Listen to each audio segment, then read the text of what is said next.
Dollar کی بات کر رہے تھے, مجھے ایک کوشچن آپ سے پوچھنا ہے کہ ایسا کیوں ہے کہ دنیا کی باقی ساری کرنسیز ڈالر کے آگے ویک ہیں, ایسا کیوں؟ دیکھیں because America the biggest economy.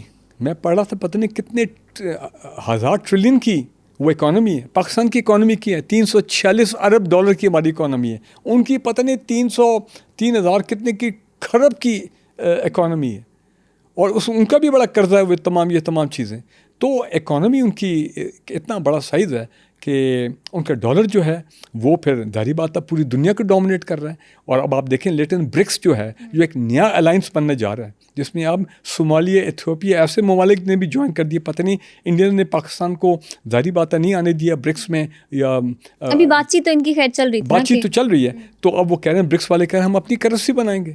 Chinese نے کتنے سال پہلے کہا جی یوان میں بھی, کئی ملک ہیں جو چائنا کے ساتھ یوان میں ٹریڈ کر رہے ہیں, ٹھیک ہے نا جی. تو ابھی یہ برکس والے اگر یہ اپنی کرنسی علیحدہ بناتے ہیں تو ظاہری بات ہے ڈالر پہ پریشر تو آئے گا. But America is the biggest economy, اس میں کوئی شک والی بات نہیں. بھائی that is why they call the super power, they are still the super power. اب وہ کہہ رہے ہیں کہ چائنا کو بھی 2-3 سال لگیں گے مزید اپنی اکانومی کو اور اسٹرینتھن کرنا to outmatch the Americans.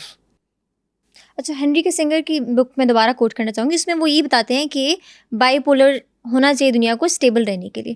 تو کیا آپ ایسا ہوتا دیکھ رہے ہیں کہ آپ ابھی تک وہی U S A will be the sole super power in the world, یہی دیکھ رہے ہیں؟ نہیں, میرا خیال ہے نہیں. وہ یونی پولر والا جو دور تھا نا, پہلے تو یہ ہوتا تھا کہ امریکہ وہ the sole super power, U S S R ہوتا تھا, Union of Soviet Socialist Republics, وہ تھوڑا ان کو ٹف ٹائم دیتے تھے, کمیونزم یہ. لیکن وہ جب سے you S S are break down ہوا ہے تو میرا خیال ہے اس کے بعد United States was in challenge super power. وہ اب علیحدہ بات ہے کہ چائنیز نے they have challenged the superpower status of the Americans, اور ملیٹریلی چائنیز بھی بہت آگے نکل گئے. جو کام امریکہ نے کیا تھا 50 سال پہلے, ٹھیک ہے وہ ٹائم لگا ہے, اب سب وہ کام کر رہے ہیں. چائنیز مارس پہ بھی میرا خیال ہے چلے گئے ہیں, مون کے اوپر بھی. اور ان کی کون سا شعبہ ہے جس میں چائنیز جو ہے وہ آؤٹ پرفارم نہیں کر رہے ہیں امریکنس کو. میرا اپنی اسسمنٹ یہ کہ اور 4-5 سال میں چائنیز جو ہیں وہ ایمرج کر جائیں گے as a global power and the biggest rival to the United status.